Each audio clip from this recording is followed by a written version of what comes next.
or use Velcro.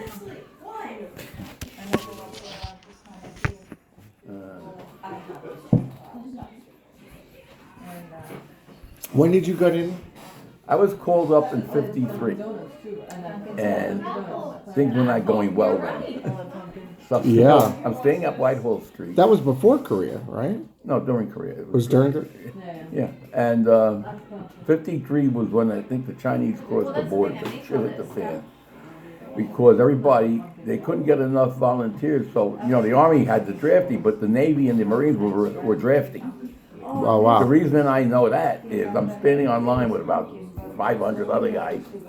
I go now, 1, 2, 3, 4, 5, what's your name? And 1, that 2, 3, randomly, 4, 5, what's your name? So it gets to me, 5, what's your name? So I give him my name and starts to, I said, wait a minute, what's this 1, 2, 3, 4, 5, what's your name? He says, every 5th guy is going into the Marines and after training going direct to Korea. And look, all 111 pounds of me looked at this guy and said, going where? Going to, I'm thinking the Marines, camp, what the, how the hell am I going to survive that? So I get to the end of the line. It never occurred to me that you could get one. I never heard the term before. So I get to the end of the line, there's these 2 captains, and they ask me funny questions. And one guy says, well, what are you currently doing? And I said, currently I'm going to be entering my last semester of community college at the end of this year. And he goes to confer with this other guy. He comes back and he says, okay, we're going to give you time to finish school, but you're coming right back. So I really, to this day, don't know if I was drafted in '53 or in '54 because they didn't let me go. The minute I got the notice to report before I got my diploma when I finished school. So I went back and then I went into the Army. how come you didn't go to the Marines? I said, well, at least it ain't the Marines. So that was then. After infantry basic, I went to ordnance school in Aberdeen, and I got orders to go to Korea. Meanwhile, they had started, or they were into the ceasefire talks, but that doesn't mean what it was. The big battle stopped, but they were still shooting at each other. So we're getting ready to leave. They handed out prisoner of war cards and what was the other thing? The Geneva Convention cards. So I looked at the sergeant. I said, "There's a ceasefire. Why are we getting these?" He said, "Shut up." So we're on a train, And we got nowhere. ready to go to California to get to Fort or whatever it was, where the ships left for Korea. And the train's going, getting ready to start. The guy gets on and he says, the following 50 men will get off the train. And I was one of the 50 men. We get off the train and the train goes boop, boop, boop, boop, boop. And we're standing there wondering, what now? And he said, you guys are an emergency shipment to occupied Germany. Okay, that sounds a lot better than Korea.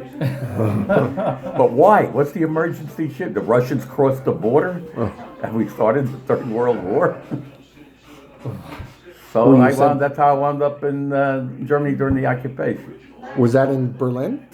No, this was all of Germany. Oh, okay. Yeah. Germany was, West Germany. this was in Germany up until 55, middle of 55, was still occupation status. Yeah, so the various zones. And you had the 4 zones. Then Berlin itself was zoned in 4 zones Yeah, yeah. in the middle of this. So I got there and I figured, well, I'm going to go to a depot, have a nice, warm bed. And I get to the repo depot and I get orders. I'm going to the 2nd Armored Division, 94th Automatic Weapon Battalion.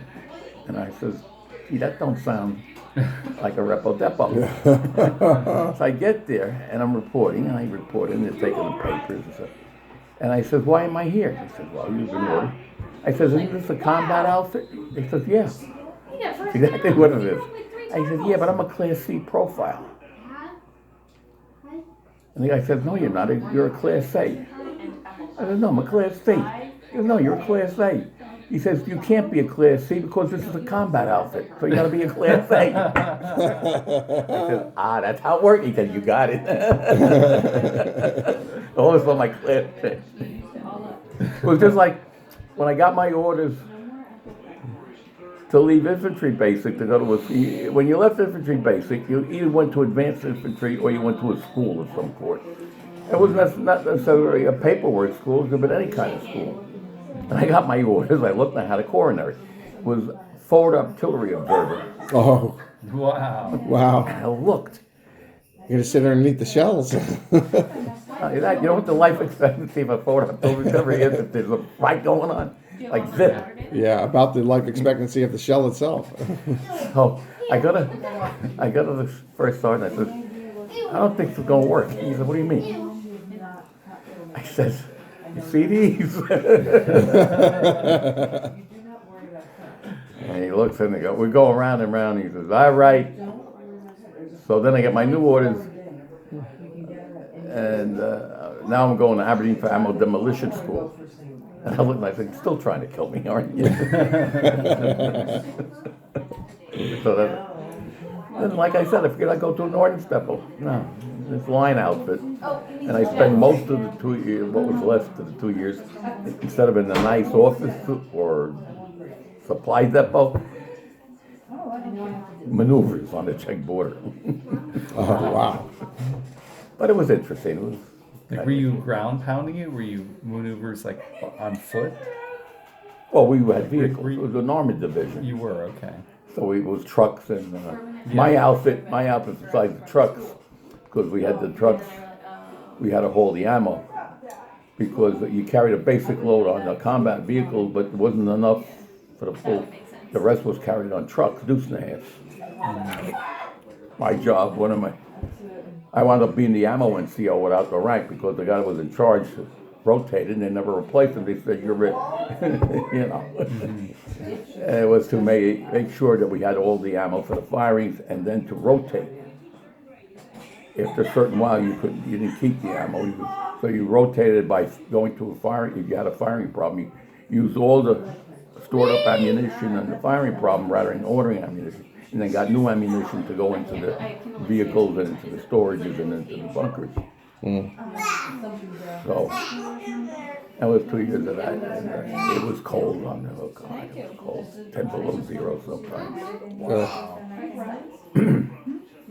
But This is all on the Czech border. yeah. It was a place called Gravel. No, we had maneuvers other places like in Bumhold at the top of the mountain.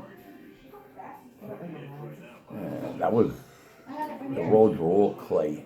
Was that where you saw the Soviets mobilizing one time? You were telling me. Yeah, well, they used to pull maneuvers on the other side of the You'd see border. them shadowing what you were doing. Well, one night they got lost, and their tanks are big.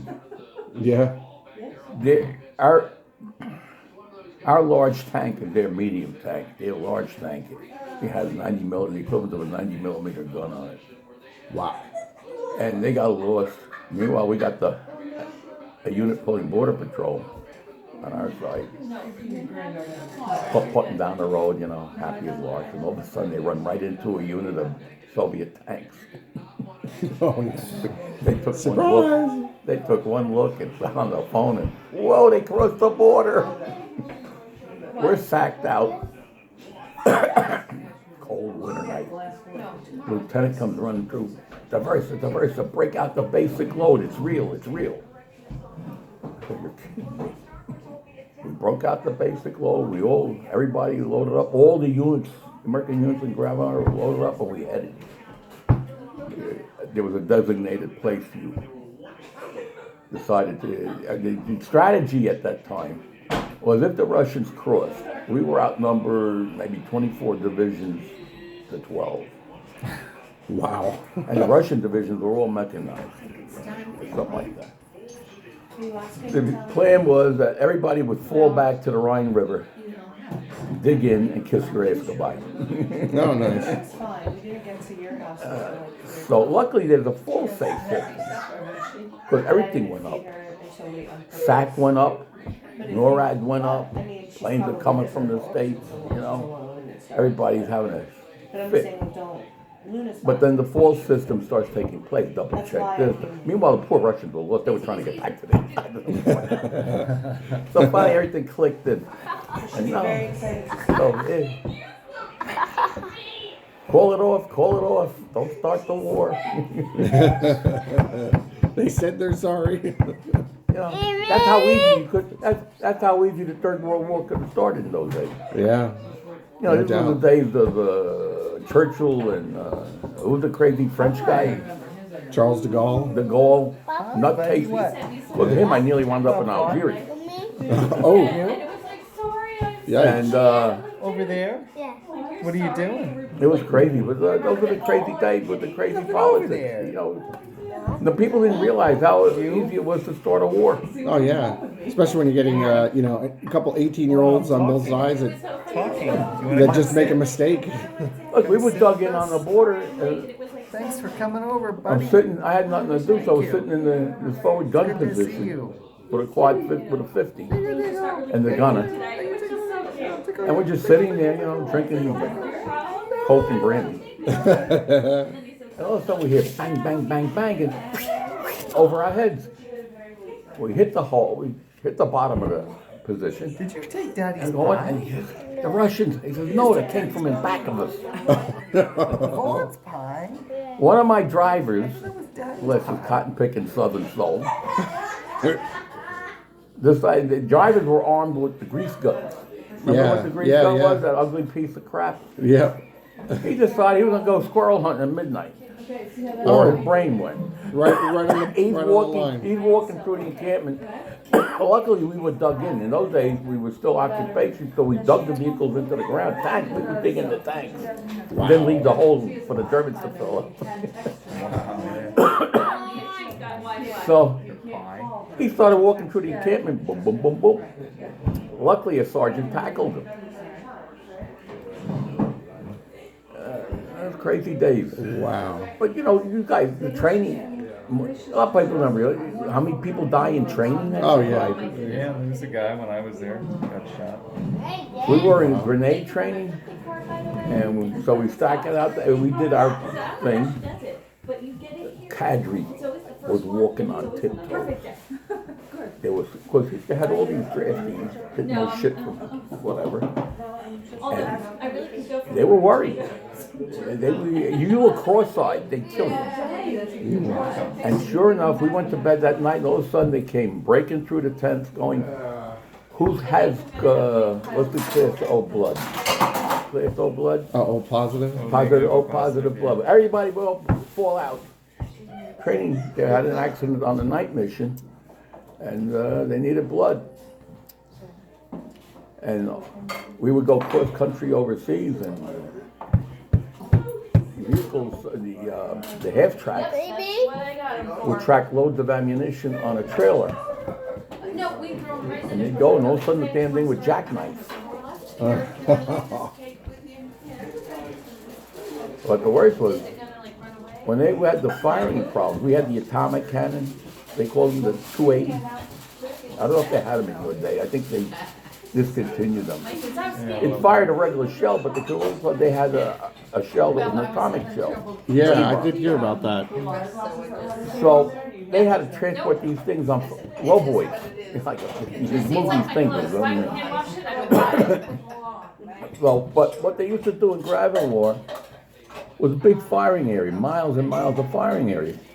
So let's say I was picking up a load of napalm here or something, or ammunition, and I would go down this road. Coming back, I couldn't use this road; it was closed off because over here was going to be a firing problem target. I'd have to go another way. Now, scattered through all this was our encampment where we were sleeping in tents. And the American military fires artillery. They don't see their targets. They fire from behind the hill. That was their. The Russians brought the guns up in your face and fired. That was their tactic. More direct, yeah. We would lay back behind a hill and behind, fire 5 miles away, 2 miles away. So we're sleeping one night. In fact, they just had an incident a couple of months ago in Gravel War in Germany. and they said, we're having a night firing, and they opened up, they started with the 105, then they started out with the 155s, and the shells are coming over our head. Can you hand me that? Finally, they opened up with a battery of 280s. Funny It ball. sounded like slow freight trains coming over your head. And I looked at the guy sharing the tent with me, and I said, pray. He says, what? Pray that the second lieutenant, just out of God knows where, is reading the coordinates right. They're gonna drop a load right on us. I go home here, half a year later, I go home. I'm going to NYU. I get on the train in the morning, open the paper, whole battery firing right into an encampment. A full 155 battery firing. Wow. That was a month after you had gone out? No, about a year. About a year after. But they had, a few months ago, they had a similar thing happen. Again, and it's not the first time, it happens a lot. People don't know this. You can't move that kind of equipment and not have an accident. You guys know that. Oh, yeah. Yeah, they actually tried to make me a forklift driver. I knew they were desperate at that point. Well, the order came out after I got there, iPhone. that we all had to learn how to drive either a truck or a tank or a half track That's what I meant. or a Jeep. Yeah. What's got the thickest armor? So my lieutenant goes, Frank, you got a driver's license, right? You had a driver's license. I said, I don't have one. He said, you're from New York, and you're lying. He thought I was trying to get at him. Yeah. I said, I don't know how to drive. And when I walked in. Oh, you're gonna learn. So poor Corporal Pittman's gonna teach me how to drive a deuce and a half. That's my old work number. And besides all the shifts, Deuce and a Half has a snorkel facility. Yeah. Do they still have those Yeah. before the river? Yep. And that was the other contract. So he's teaching, and he was trying to teach me how to shift. I said, well, why do you go this way? He couldn't explain to me why you shift. He just told me you gotta do this. No, I know I got. So we're doing about 10 miles going down the motor pool. And we used to ride with the windshields flat. The trucks didn't have cabs. They were open, there was no ceiling on the cab. And just canvas if you wanted it, if it was raining. And we usually roll with the windshields down on the hood. And I wore it to church. So we're putting along, and he says shift. I said, what? You got shaft.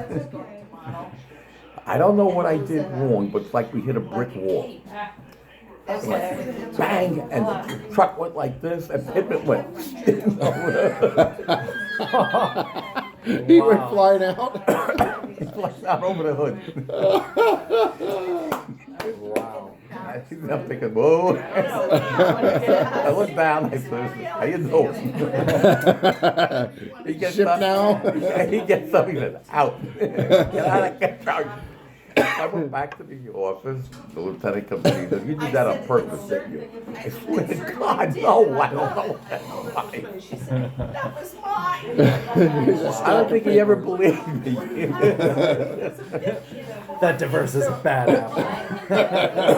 It goes through my car. I mean, Put the him guy in couldn't explain administration. to me why you shifted. Or when. Or you when. know. What is it you hear? Yeah. You know, I thought it was a fair question. How do I know when to shift? Yeah. You just do. What, you don't drive 2.5-ton trucks all throughout Brooklyn and So she had a whole closet full of cold. It was so funny. Pittman gave me a cross-eyed look for a month afterwards. Bad apple. Diverse apple. Oh, that's Oh, funny. no, yeah. I thought New York guys all know how to drive. I looked at them. I know, looked at them, I said, exactly. you don't need a car in New York. Right. Where was he from? Kentucky? Oh, do you have it cut? He was a great lieutenant. He was sharp. Yeah. But it looks like it's His loose. creases had creases. He he was just back from Korea, Because they kept the- and he was kept a the Mustang. on the other side. He got a battlefield commission in Korea. Oh wow. Regular Army do not like Mustangs, Just take the cup. and they had it in for him. He was sharp. He could dig. He would help us dig the ditch, and he would. After we'd be sweating slobs, and he'd be there with a crease on his goddamn tongue. He was. But they got him in the end. They, you know, if you don't get, if you're an officer, you got 3 chances at promotion. And if you don't make the 3rd one, you get reverted back to the top sergeant rank. And he didn't make. So they wouldn't They wouldn't promote give him. it to him. He was such a good officer. You know, I wasn't regular Army, but I thought he was one of the best officers I ever encountered in the Army. He knew his stuff. He had ribbons up the gazank, combat badge, Yeah. but they were gonna shaft him, which is another reason why Yeah, it usually sits there for I lost my promotion, because he was leaving, the colonel was leaving, because my job, I had to coordinate with battalion headquarters. But the battery commander hated my guts. Because I wouldn't do something once that he wanted me to do because it was illegal. And he had an issue with me. So when I got my promotion to sergeant, he wouldn't give it to me. Wow. Unless I extended 6 months. And my lieutenant. Maybe he leaving, actually really the col- liked you. The colonel's leaving, and the captain who tried to court-martial me twice wants me to extend 6 months. Ooh, that wouldn't have been I said, I'm gonna raise me stupid. Yeah. But I've been, to this day, I'm still pissed about it. But that lieutenant, they really did him dirty. Yeah. So what year was it that you got out? 56.